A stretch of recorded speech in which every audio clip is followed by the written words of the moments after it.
Nonii, ja tervitused sulle ka, Kaupo.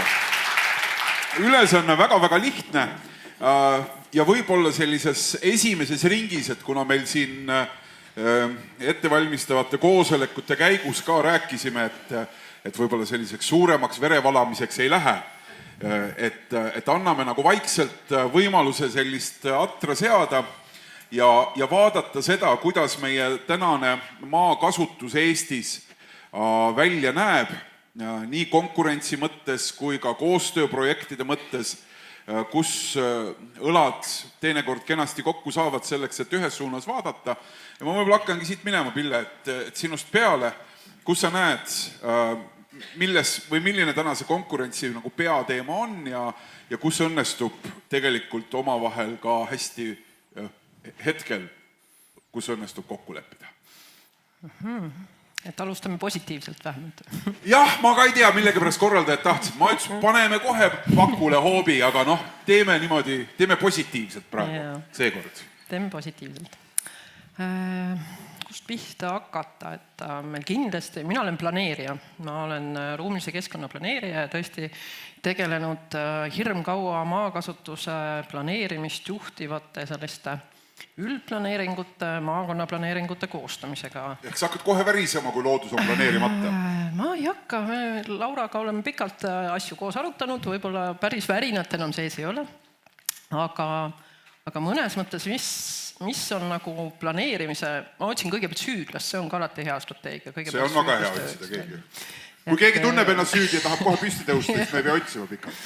Just, ei ma pigem nagu peeglisse vaadates, et mida planeerimisele võib ette heita, et mis võib-olla on mitte ainult Eestis, vaid kogu läänemaailmas olnud selline häda, mis seda kooskasutust, sellist sünergiat võib-olla kipub pidurdama, on selline asi nagu tsoneerimine. Et tõesti väga pikalt on maakasutuses eesmärk see, et hoiame need erinevad kasutusviisid hästi eraldi. Ja tõsi, meil Eestis justkui on selleks ruumi ka, kuigi me nüüd, kui me teeme üleriigilist planeeringut, me saame väga hästi aru, et tegelikult meil on juba ruuminappus käes, aga me oleme ikka harjunud laiutama. Et põhimõtteliselt on see tsoneerimine, mõtlen, kuidas seda näitlikustada.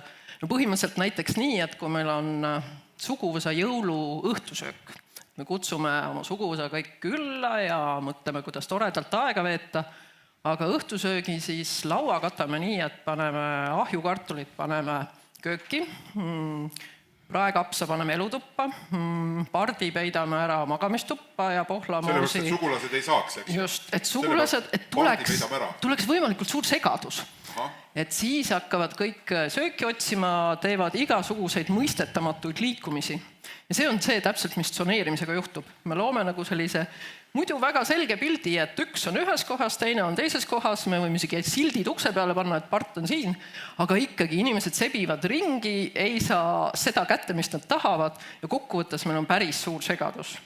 Ja see on see, mida võib-olla eriti Ameerika Ühendriikides, kus on see olnud väga rangelt selline lähenemisviis, on lõpuks aru saadud, et see on tõesti saatanast, see ei ole kestlik, sest siis me peame igale poole sõitma, me peame tõesti iga asja saamiseks tegema mingisuguseid mõttetuid täiendavaid liigutusi, mis lisaks omavad enamasti negatiivset keskkonnamõju.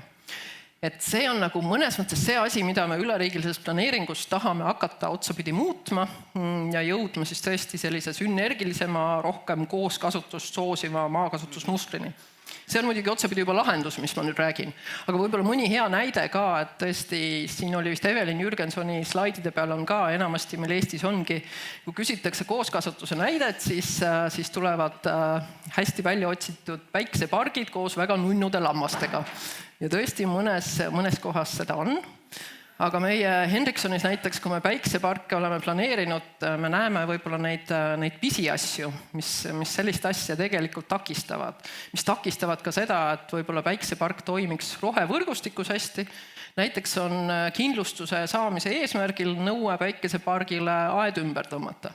Et meil on tihti sellised pisikesed asjad, mis nagu ikka saatan seal peitubki, mis võib-olla takistavad rohkem neid positiivseid kooskasutuse näiteid tekitamast. Aga jälle me ka üleriigilises planeeringus katsume jõuda selleni, et võib-olla saada aru, et milliseid pisiasju muutma peab. No väga tore, niimoodi hoiame enam selles pikkuses. Laura, kuidas sinul on? Too mõned näited, kus see konkurents toimib sinu meelest ja võib-olla isegi, kus see sünergia siis peidus veel potentsiaalselt on?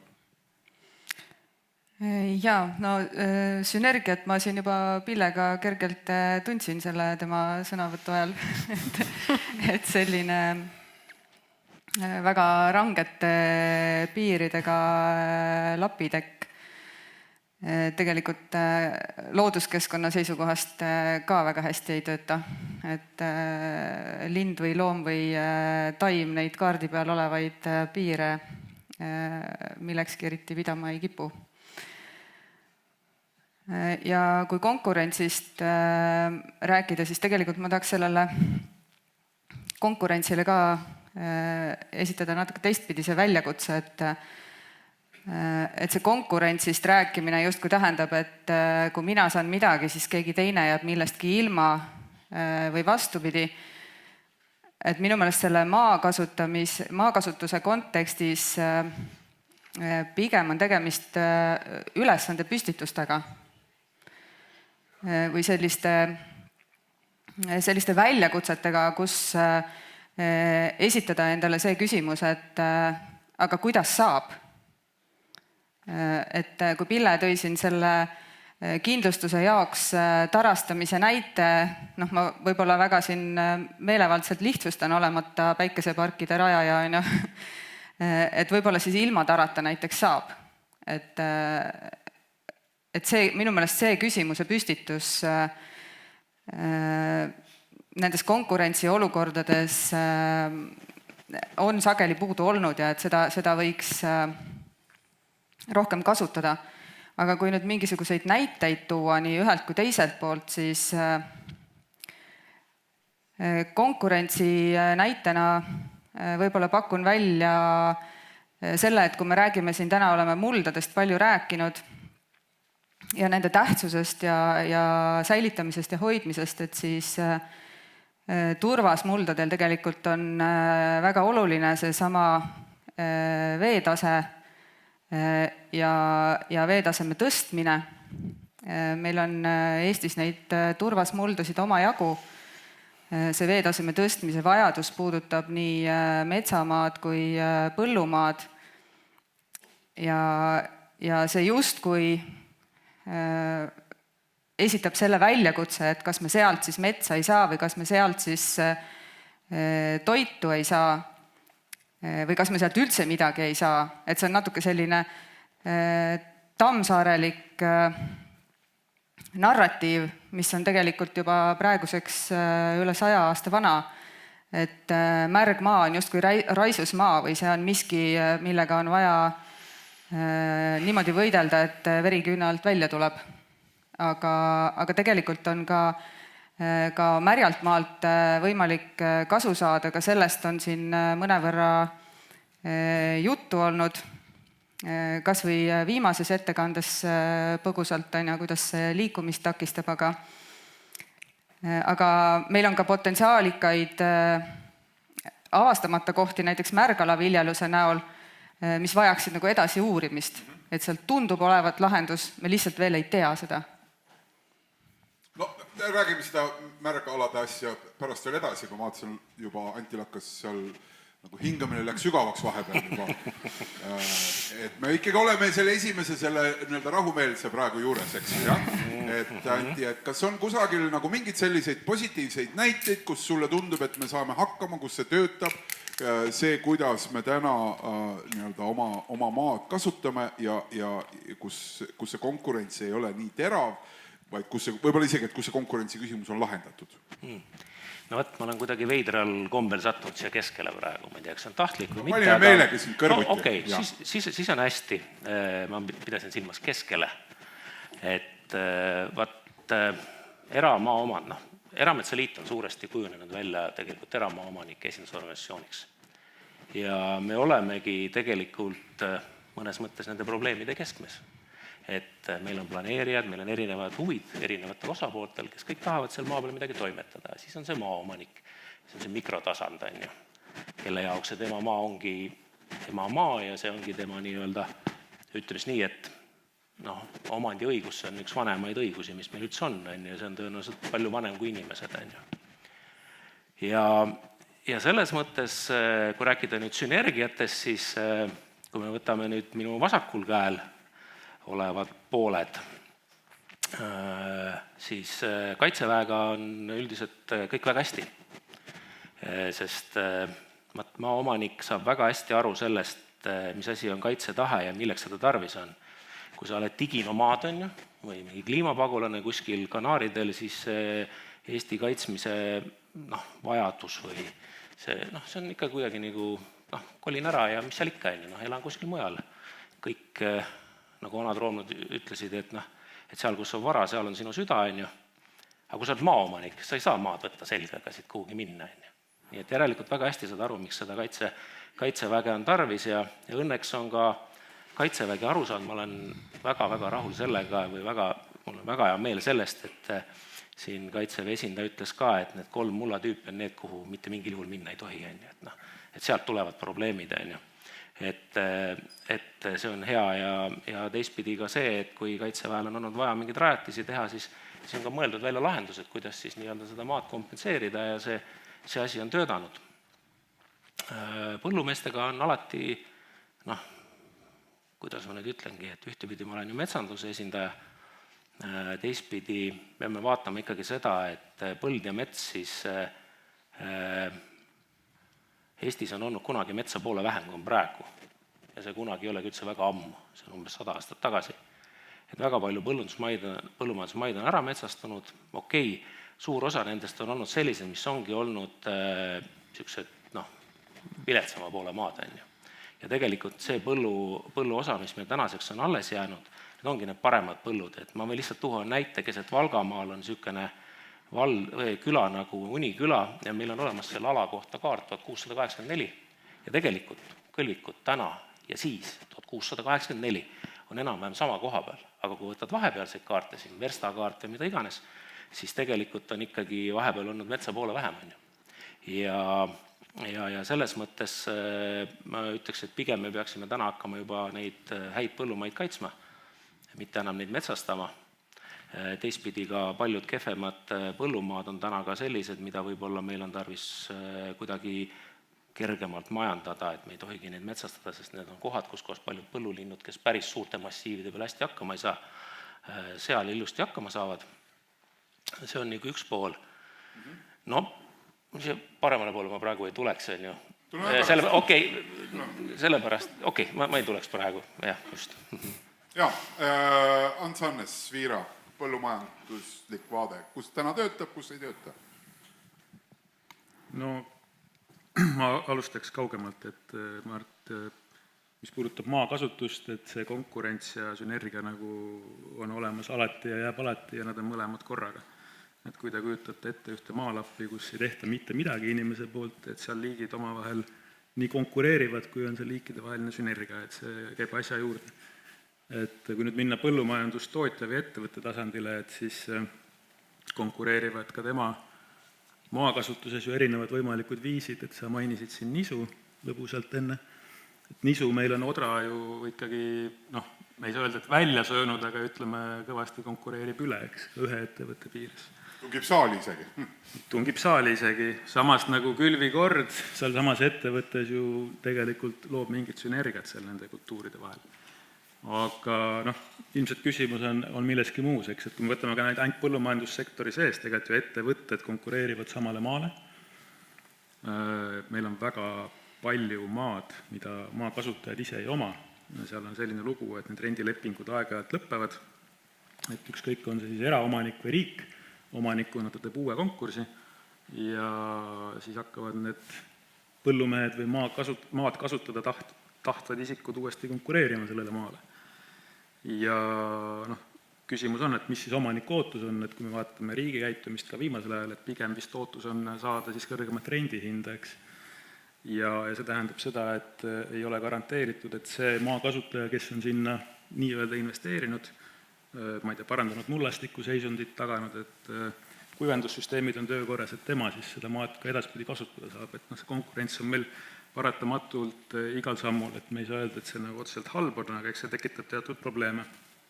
Ja mõningaid selliseid veidraid olukordi me oleme ka ise nagu poliitika abil tekitanud, näiteks meil on olnud ju episood, kus püsirohumaad, mida me muidu peame hoidma püsirohumaana, kus mahetoetuste ja mahetoetuste reeglite abil oli võimalik mahetootmisesse sama püsirohumaa võtta kasutusele põllukultuuri kasvatamiseks, ehk et tekitasime seal konkurentsi mahe- ja tavaviljelejate vahel, et neid olukordi on hästi palju ja pigem võib-olla küsimus on see, et mis on siis see probleem, mida me tegelikult peame lahendama ja mida mitte. Ja ma olen siin ka eelkõnelejaga selles mõttes väga nõus, et meil on nagu üks asi jäänud tegemata, mis võib-olla aitaks meid, et kui me selle ära teeks, et see aitaks meil seda diskussiooni nagu sisukamaks teha või võib-olla mõnedest pingetest ka vabaneda, et küsimus on siis selles, et mis on väärtuslik põllumajandusmaa, mille jaoks me teda väärtuslikuks peame ja kuidas me tema kasutamist kaitseme.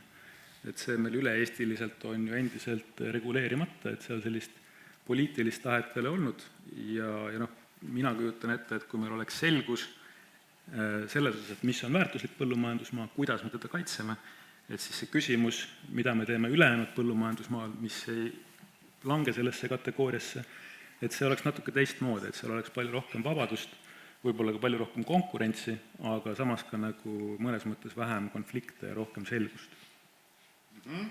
Jaa, Kaupo, sinu vaates ka, kus täna võib-olla kõige lihtsam sinul seda vaadata ongi, et kus täna koostöö toimib, kus nagu maakasutuses on sinu vaates asjad kõik kuidagi nagu selle arenguprotsessi, mille nii-öelda tulemus me täna siin oleme, kus on kõik hästi ja kus see konkurents sünergiliselt lausa töötab.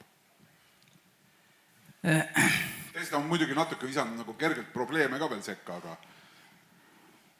Riigikaitse üldarvamusena tegelikult on ju, eelarvamus ma pigem ütlen, on see, et see on konfliktne, see tuleb ja võtab kõik ära, mis seni on. Harjutusväljad on see näide, mis tõesti palju hektarid ju tänasest kasutust ära võtab. Ma toon ka näite, et võib korra, et mina...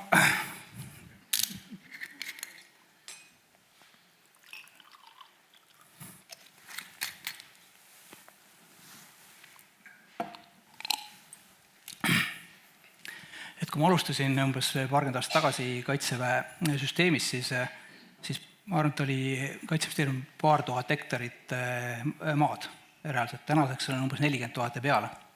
Ja see kõik on tulnud harjutusväljade ja muude objektide arvelt. Nad on olnud siis valdavalt alguses metsamaad, ka nüüd viimaste projektide puhul ka palju põllumaid. Ja tõesti, see on tõsi, et ta lähebki sellest kasutusest sel hetkel välja, kui Kaitsevägi selle oma harjutusväljaks asutab või võtab. Aga tegelikult on seal hästi palju asju, mis kõik toimib edasi. Et loomulikult ei saa põllupidaja siis enam teha seda tegevust, mis seal teeb, aga täna me juba mõtleme selle peale, et karjakasvatus jällegi mingitel aladel, mida me iga päev ei kasuta, on täiesti reaalne, et me ei riku seda maad selliselt ära, see tehnikaga on raske liikuda, aga loomadel ja loomade liigutamine põllu peal on tehtav. No looduskaitse näiteks me seirame ja jälgime loodust hästi palju, tekivad erinevad kooslused, mida siis mujal ei olegi harjutusväljadel oma kasutuse tõttu. Jahipidamine säilib, korilus teatud määral säilib, tegelikult see ristkasutus sellel maal, mida Kaitsevägi on endale võtnud eelkõige harjutusväljade näol, siis kindlasti on, aga jah, et on ruumi paraneda ja teha seda siis efektiivsemaks, et tõesti sealt päriselt need mõtted nende karjakasvatuse ja võib-olla ka mingil määral ka heina tegemise mõttes ka päriselt teoks saaks, et täna me oleme alles väga vähesel määral piloteerinud seda ja mõelnud. Laura, kas selle jutu on päris hea ära valideerida praegu, ostad ära või kas Eestimaa või Loodusfond ostab selle jutu ära, et seal, kus on harjutusalad, et seal mingid liigid saavad elujõu ja et see on hoopis nende kaitseväe käsutusse läinud alad on suur pluss looduskaitse seisukoha pealt? No ma arvan, et sellega on nii ja naa, et sellele ei ole võimalik üheselt vastata. Et see sõltub sellest, mis seal alal toimub, et selle võrra, kui seal on mingid teised tegevused piiratud, on see kindlasti loodusele kasulik, aga samal ajal, kui need kaitseväe harjutused sama võrra tekitavad häiringut, siis tegelikult see kasu ei pruugi nagu sellisena ilmneda. Et kindlasti on nii plusse kui miinuseid. Mis sinu jaoks üldse tänase nagu selle protsessi, maakasutuse protsessi, mille kohta Pille ütleb, et meil tegelikult hakkab see konkurents tekkima ja me näeme ka, et me oleme üsna ebaefektiivsed kasutajad siin, tänasest statistikas see tuli välja. Mis sinu jaoks see peamine küsimus on tuleviku plaane kaaludes ja vaadates, kuhu me liigume?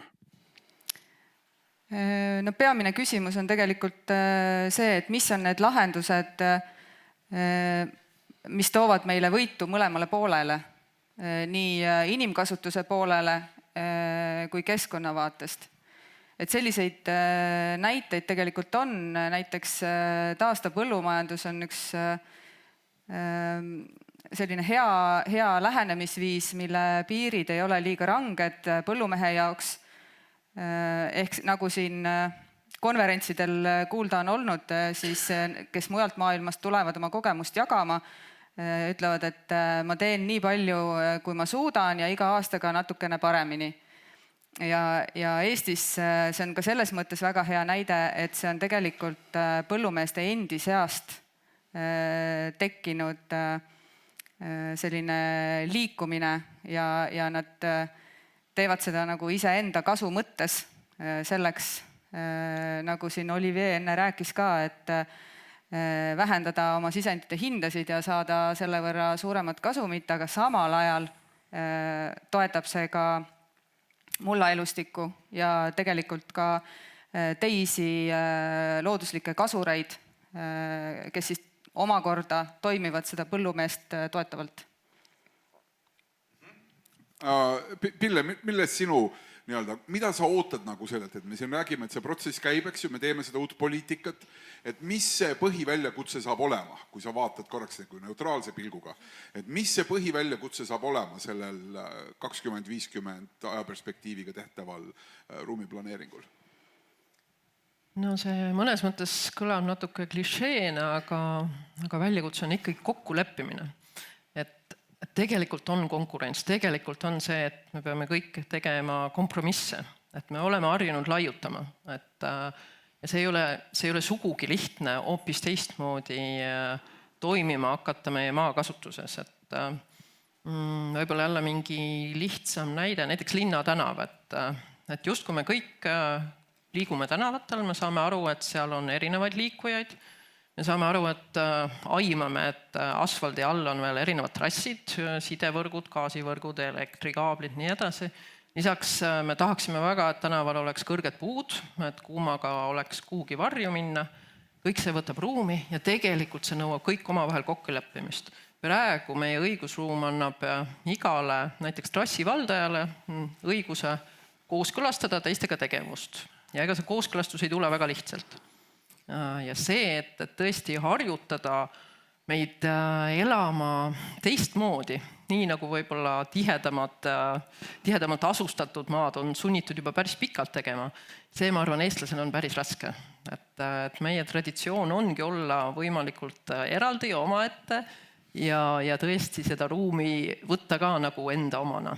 Mulle väga meeldib, Pille, see, et sa kogenud inimesena võtsid probleemi siin kirjeldamiseks, eks ju, kus Urmas ja Mihhail teevad asja korda kohe. Ei ole üldse kahtlust ka, et võtta mingi linna näide, see on väga mugav praegu. Too mingi keskkonnas, väljaspool linna keskkonnas näide, kus kohas omavahel see kokkulepe hästi töötada ei taha. Kus see omavaheline konkurents teravam on? Ma võib-olla ei ole enam üldse optimistlik, aga minu jaoks ei ole see ka üldse lihtne näide, sest me oleme sellest linnatänavast rääkinud ka aastakümneid ja ega ikkagi hästi ei toimi. Urmas ja Mihhail teevad, kui ära mõled. Nad juba lubasid. Nad mõned asjad ei tee ja puid võtavad ka mähe. Tartus ka vist on samamoodi enam-vähem plaanis. Tartus on samamoodi kahjuks plaanis, jah. Ja, aga no mujal, eks meil on neid keerulisi vastanduvaid huvisid ju kas või taastuvenergeetika ja ütleme laiemat looduskaitse, mis sobib ja mis ei sobi rohevõrgustikku, mida linnud nii-öelda välja kannatavad, mida mitte. Just kui meie energeetika tootmise muster muutub väga palju, kas inimesed peaksid olema leplikumad ja laskma tuulikuid endale lähemale, sest nemad elektrit tarbivad, või on see, et me ikka püüame neid panna sinna, kus justkui inimesi lähedal ei ole. Et see kindlasti on ka selline täitsa juba põletav teema, nagu me kõik teame. Antin, aga sinu jaoks on ju olukord enam-vähem ju hea, et kuna seda metsaala on hetkel rohkem, siis hoidke seda ja erametsaomanik saab seda kasutada ja saab seda hoida. No see ei ole ju nii. Et selles mõttes, et korraks tuleks selle planeeringute juurde. Et minust oli selle Madli Linderi ettekande vist teine ja 3. slaid. Need olid tegelikult päris karmid slaidid olid need. Need asjad, mis meid nagu väljaspoolt on tulnud ja mis meid mõjutama hakkavad, mis igasugustesse planeeringutesse lõpuks sisse tulevad, tähendavad järjekordselt mingisuguseid piiranguid. Täiesti paratamatult. Ja järjest rohkem hakkab tunduma, et me vähemasti menetleme ennast vaeseks, kui mitte enamat. Et selles mõttes, jah, teoreetiliselt võiks ju asi olla hästi, maa on alati piiratud ressurss, on alati olnud ja on. Et maaomaniku vaatevinklist võiks ju tore olla, et maale tekib kõrgem hind. Aga kas ta tekib, sest väga paljud osapooled tahavad midagi saada tasuta. Et kasutades tihtipeale termineid, et see on hindamatu, mis iganes see asi on, mis siis hindamatu on. Ja et me majanduslikke aspekte ei arvesta, sest midagi on hindamatu. Ja see kõik tähendab seda, et maaomaniku jaoks alati, et igasugused planeeringud tähendavad lõppude lõpuks mingisuguseid piiranguid. Ja neil on niivõrd palju juba erinevatest nurkadest, et vahetevahel on niisugune tunne, et sa kõnnid nagu miiniväljal, et sa eksid igal juhul, astud sa paremale, astud sa vasakule, ikka sa mingisuguse jamaga kuskil hakkama saad. Et me seame endale väga karmid piirid ümberringi, teeme oma selle tegutsemisala nagu väga ahtaks ja väga palju energiat kulutame selle igasuguse bürokraatiast läbi närimise peale. Et me sisuliselt ei saagi enam tegeleda selle tööga, mis meil tegelikult meie ühiskonda ülal peab, on see siis põllumajandustootmine või on see metsandus, vaid me tegelemegi nende nii-öelda igasuguse bürokraatliku poolega selle asja juures ja see päris, et see metsas või põllu peal toimetamine jääb juba kõrvaliseks. Ants, mis kõige kriitilisem koht on uue planeeringu kokkuleppimise juures sinu arusaamist mööda? Ma kahjuks või õnneks ei ole selle planeeringuga kursis. Aga siis ongi mul hea rääkida seda, mis minu ettekavatsunud jutt oli, et küsimusele mitte vastata. Et ma arvan, et meil laiemas vaates on riigi strateegiate eesmärkide seadmisel palju probleeme, aga üks probleem, mida me ei ole suutnud kuidagi lahendada, on see, et meil puudub eesmärkide hierarhia. ehk et meil on tohutult palju neid ja nad kõik justkui on nagu võrdselt olulised ja siis me nagu rahmeldame nendes kõigis suundades ja mõtleme, et see on kõik realistlik. Aga ilmselgelt ju ei ole.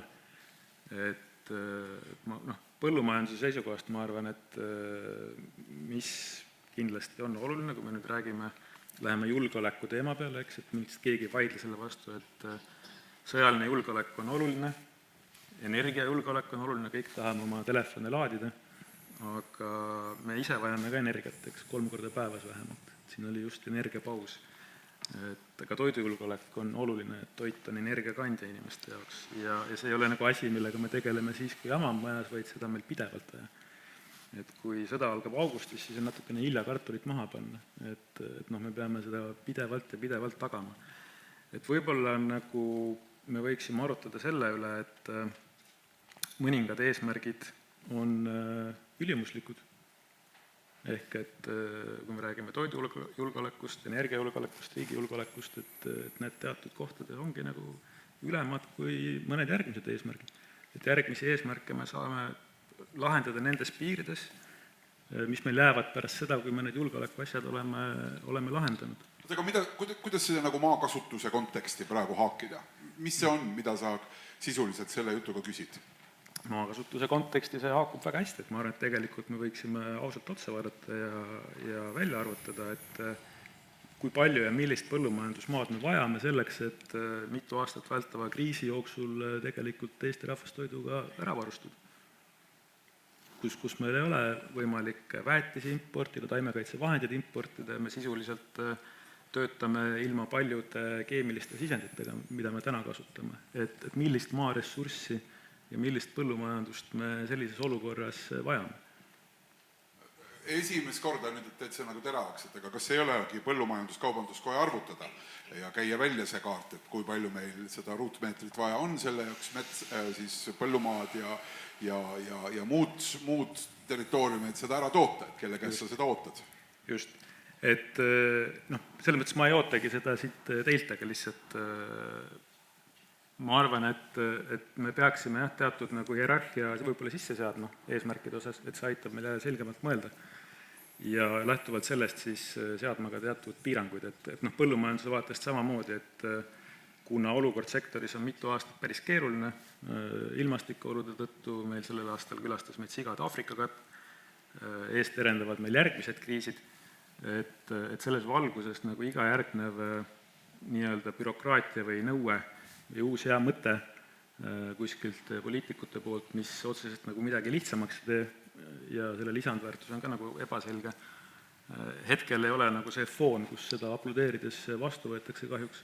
Aga kusagil see teie enda teadvuses on olemas see, et Eesti äratoitmiseks me tahame saada nii palju hektareid ja vajame selle jaoks nii palju põllumaad. Need hektarid on ju meil olemas ja see põllumaa on olemas, pigem on küsimus ju selles, et kas me loome täiendavaid piiranguid, mis hakkab meil piirama selle kasutamist. Jaa, Anti andis korraks märku. Jaa, ma tahtsin nagu seda öelda, et see on tegelikult väga oluline küsimus, sest ta joonistub teistpidi hoopis välja, et siin Erametsaliit või Põllumajandus-Kaubanduskoda või Maaparandusselts võib teha igasugu ettepanekuid, aga kui ametist lahkub minister 15 minutit ennem seda, kui ta paneb ameti maha, langetab küllaki suuri otsuseid, kirjutab allkirjasid alla igale poole, siis tegelikult seda usaldust on nagu väga raske nagu ülal hoida ja üleüldse tekib küsimus, et nagu siin näiteks maaparandusseaduse vastuvõtmisel oli 3-4 aastat tegeleti korraliku ettevalmistustööga ja siis lihtsalt üks härrasmees marssis maaelukomisjoni sisse ja sinna tehti muudatused sisse, mis on seda maaparandusseadust nagu päris kehvaks teinud. Et see on see poliitiline. Ütleme lihtsalt üks härra, et sa pead ikka ütlema, kes sa marsis sisse. Siis läheks kohe selgemaks pilt. Okei, ma ei hakka nüüd seda inimest nimel, kui on vaja, siis ma võin tuua härra Silmer oli selle härra nimi, eesnime, Enno Silmer. Et see on tegelikult probleem, et meil tegelikult poliitikud julge nagu otsustest vastutada. Julge tegelikult otsused vastu võtta ja veeretavad selle kuhugi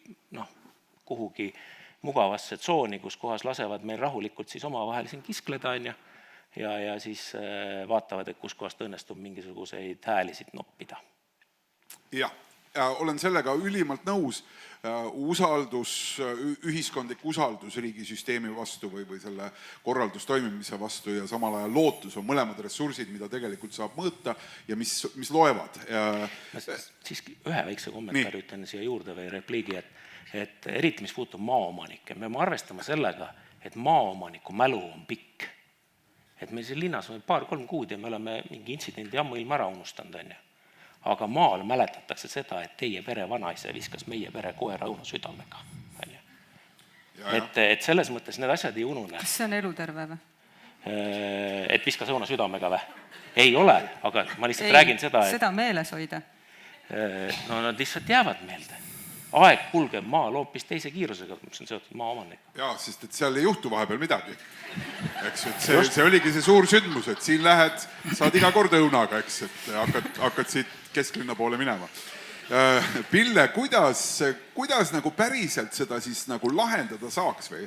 Et kas see, kuidas, ma ei tea, kui kursis sina kogu selle planeeringu loomise protsessi ja selle ideoloogiaga oled, kas sul on midagi sellist, me oleme siin lava ees, eks ju, planeerid ise vaatavad meid natukene ka muu hulgas ja ma saan aru, et see on nüüd pead võib-olla tegema mingit sihukest tööd tahaks ju ka teha edasi ja nii edasi.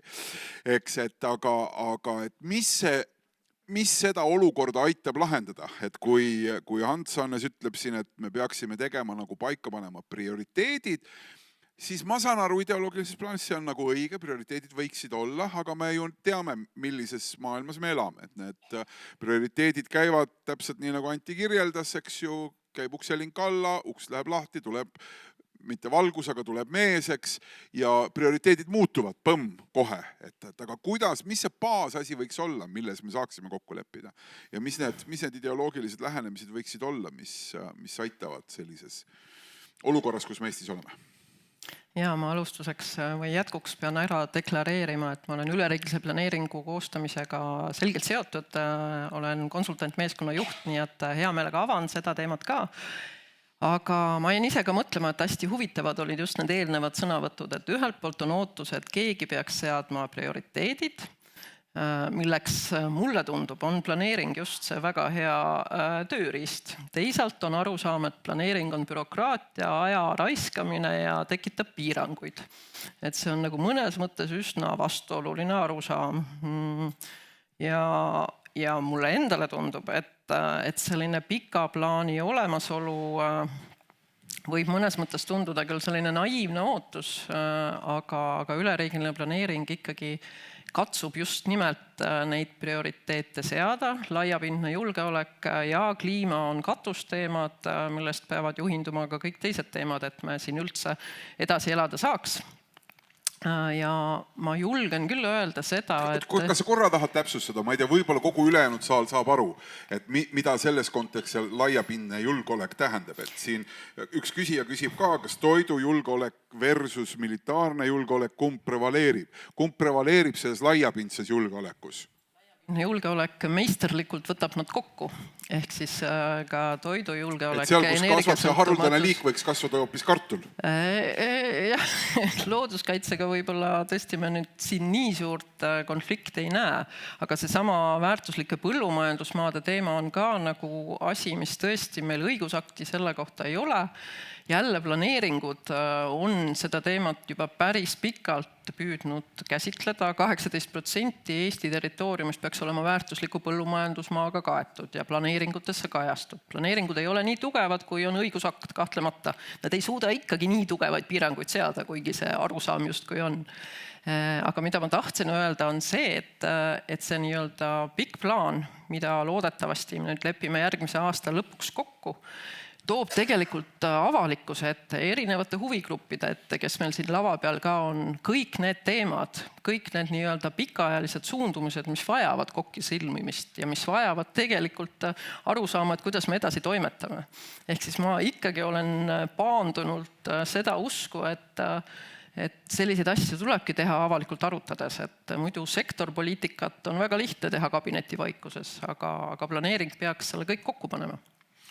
Siit on tore edasi minna, vaadates sulle otsa, et siin on üks inimene toetab Antsu põhimõtet eesmärkide hierarhia mõttes, ehk põld on tähtsam kui paneeliväli on tähtsam kui looduskaitselindiga piiratud märgala on tähtsam kui järjekordne kaubanduskeskus või siis asjatu kiirraudtee.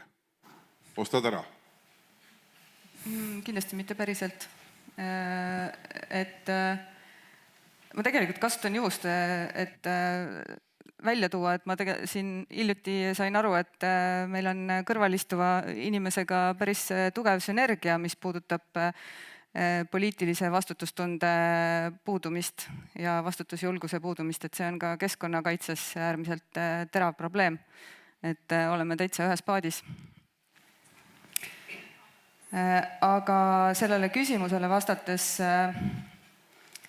et see on nagu hästi mugav on mõelda niimoodi, et me saame ühel tasandil panna asjad lõplikult paika ja siis nii nad on ja me ei pea nende peale mingites järgmistes protsessides rohkem mõtlema. Aga mulle tundub, et sellist lähenemist tegelikult reaalses elus rakendada ei õnnestu, sellepärast et detailides on olukorrad väga erinevad ja nad ei allu sageli nendele laialt tõmmatud raamidele. Suur osa allub, aga on olukordi, mis ei allu. Näiteks? Et kui me räägime siin võib-olla sellest samast üleriigilise planeeringu kontekstist, millega olen ka otsapidi seotud, olles keskkonnaühenduste esindaja seal juhtrühmas. Et kui rääkida taastuvenergia planeerimisest ja sellest linnustiku kontekstis, mida Pille juba korra mainis, et siis meil on olemas maismaa linnustiku analüüs, mille kaart on justkui täiesti punane, justkui ei saakski neid tuulikuid kuhugi panna.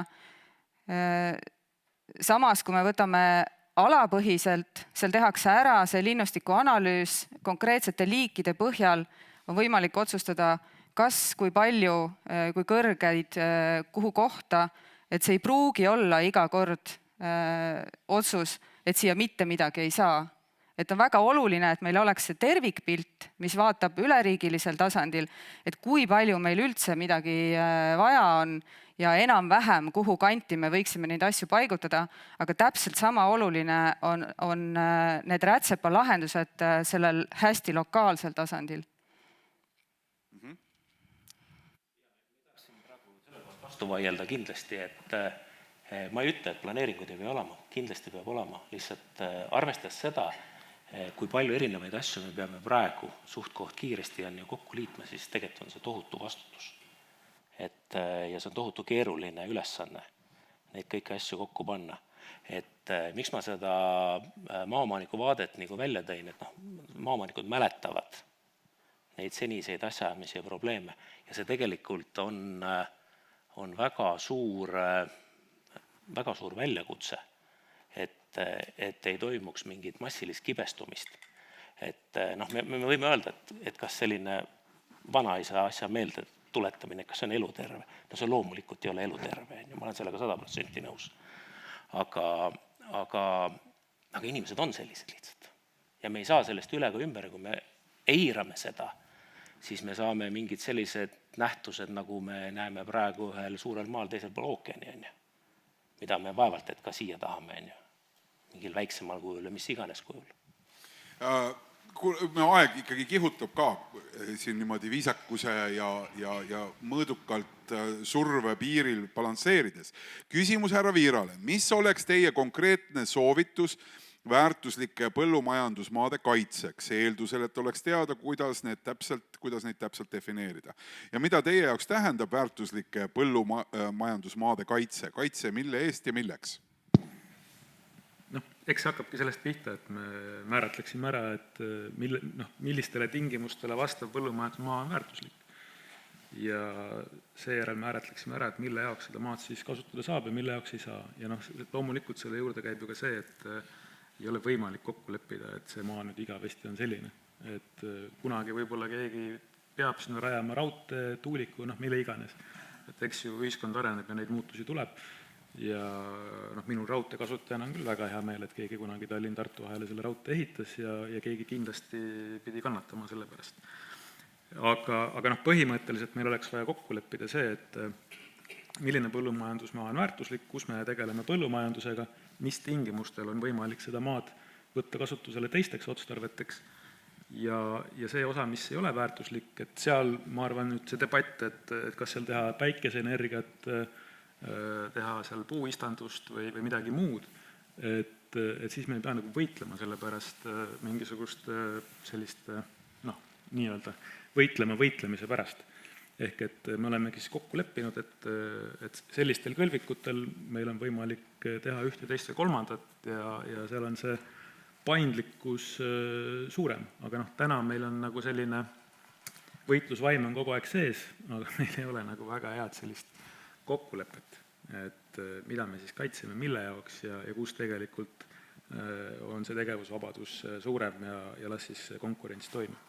Ma veel lükkan korraks nüüd nagu veel järgmise käigu sisse ja võtan veel ühe küsimuse siit, et aga äkki peaks hoopis nutikat majandust edendama, mitte pidevalt rõhuma primaartootmisele kui ühiskonna ülalpidamisele. Et see nõuab rohkem vaeva, sealhulgas harimist. Et ma mõtlesin ise, et huvitav, kas Taiwan peab enda ära toitlustamist nagu strateegiliseks tegevuseks, et kas nad lähenevad samamoodi, olles põhimõtteliselt oma verivaenlasest enam-vähem samasuguse kiviviske kaugusel, tuleb kivi üle vee visata lihtsalt, mis on nagu laias globaalses plaanis on see peaaegu nagu üle kraavi viskamine, eks ju, et nad on kõrvuti, kas nendel on see strateegia või ikkagi nad lähenevad kuidagi teistmoodi, et me võib-olla proovimegi näha liiga eilses päevas need põlvkonnad tagasi, millest siin kirjeldatakse, kui 2 tükki teineteise koeri ja untega loopisid. Et äkki me ei peaks elama selles maailmas, mõeldes enda väljakutsete peale, olles 21. sajandil? No just, et võib-olla 20. sajandi lõpus see mõtteviis oli kohasem ja 21. sajandi alguses. Et tegelikult ka täna meie toidujulgeolek sõltub sellest, kas väliskaubandus toimib või ei toimi.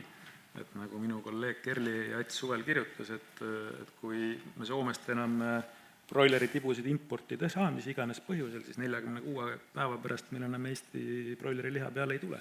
Et nii lihtne see ongi.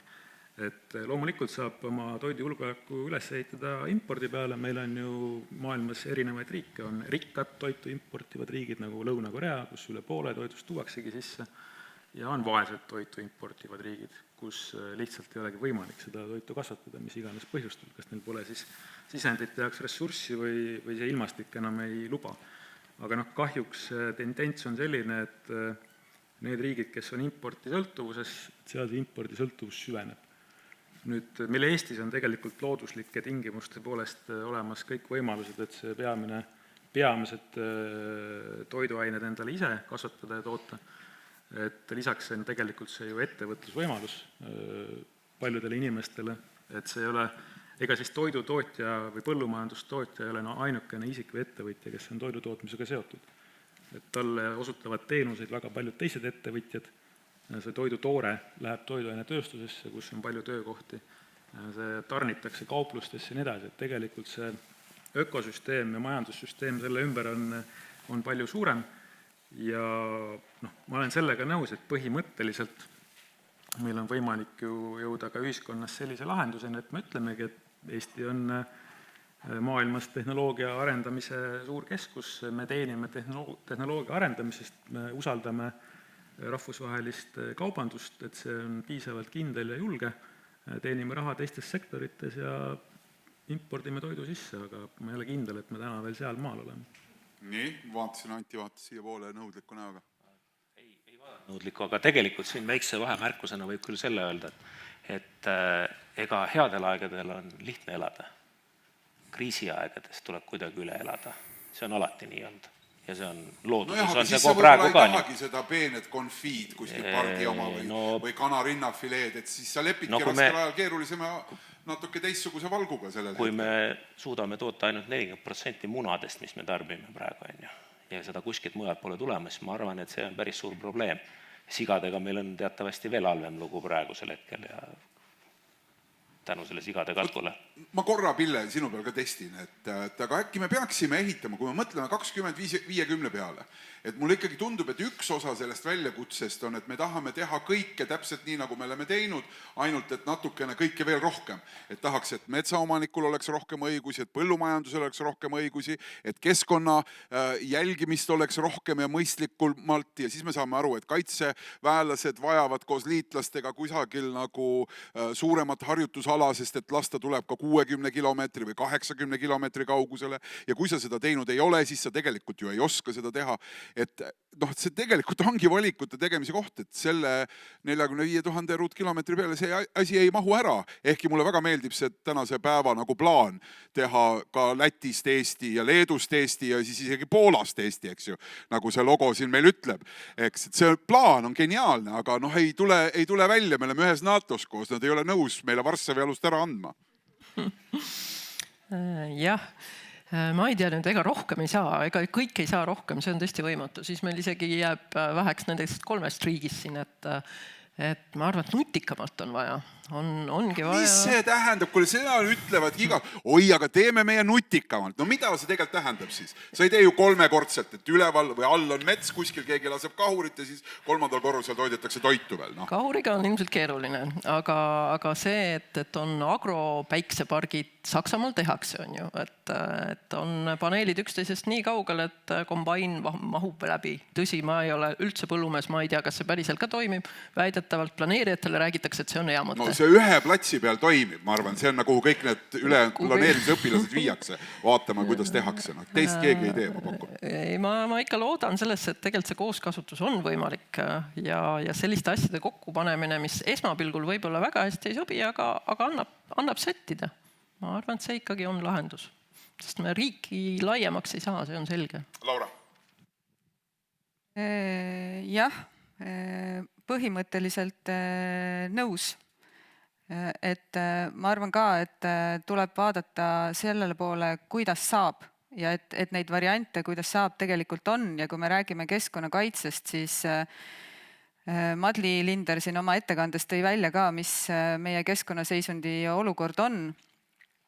Et tegelikult me ei saa sinna rangete piiride lapitekki kinni jääda, nagu Pille alguses ka välja tõi, et meil on kaitsealad ja siis on need teised alad, kus me võime teha mida iganes. On ja. Et meie keskkonnaseisund on ikkagi sealmaal, kus me peame vaatama, kuidas me teeme neid asju, mida me teeme, mida meil on inimestena vaja niimoodi, et ka loodus meie ümber jääb ellu ja meil on vaja seda tegelikult teha igal pool. Anti, see ongi juba osutub ka viimaseks ringiks. Et mis see ootus on? Ma saan aru, et see selgus pikaajaline ja siis kokkulepetest kinnipidamine või nii-öelda protsessi austamine poliitilises tasandil, see on üks ootus, eks ju, selgus, läbipaistvus. Aga võib-olla mingi veel selline madalamal veel endiselt oksa küljes olev õun, kui neid peaks olema, mida sinu meelest saab teha siin omavahelises koostöös, et asi saaks edeneda sinu nägemuses heas suunas? No, ma ei oska öelda, et kus kohas meil see häda on, et kas tõenäoliselt mõistuses ikkagi. Aga möödunud nädal olin Maa- ja Ruumiameti visioonikonverentsil ja seal Taavi Veskimägi tegi ettekande ja kirjeldas, et Iisraelis ei ole probleemi. Tel Avivi kõrvalt on ju, või vabandust, Jeruusalemma kõrvalt kuhugi Negevi kõrvesse näidiseks tulistada mingid rakette on ju. Selleks, et teistele tutvustada oma kaupa. Mis ilmselgelt tähendab seda, et nad peavad suutma seal eri tasanditega asjad nagu korralikult kokku leppida ja kuidagi on see võimalik seal. Ma väga ei kujuta ette, kui keegi teeks välja niisuguse ettepaneku, et Tallinna kõrvalt võtaks kätte ja hakkaks rakette laskma näiteks keskpolügoonile, kui palju seal probleeme kõike tuleks. Et tõenäoliselt on võimalik väga palju asju ikkagi kokku leppida.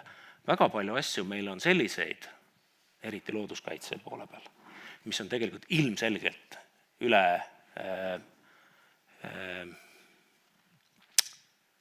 tegelikult probleem ei ole nii suur, nagu seda neid kirjeldatakse. Ja see tegelikult, ja häda on selles, et meil ei ole ka, me oleme sellest niivõrd sõltuvad, väga paljud inimesed on sellest niivõrd sõltuvad, et nad peavad mingisugust probleemi, mingit häda kuulutama, et et see lihtsalt ei ole enam võimalik sealt nagu välja tulla sellest süsteemist. Sest nad on reaalselt majanduslikult sellest juba sõltuvad.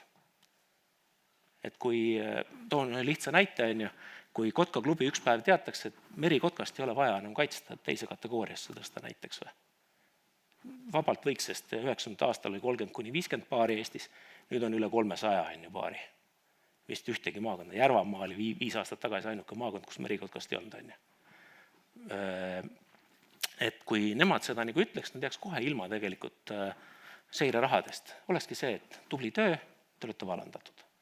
Et see on konflikt, mis tegelikult väga paljusid probleemi lase ära lahendada. Ma täpselt samasuguse näite võin tuua jahinduse valdkonnast on ju vastu.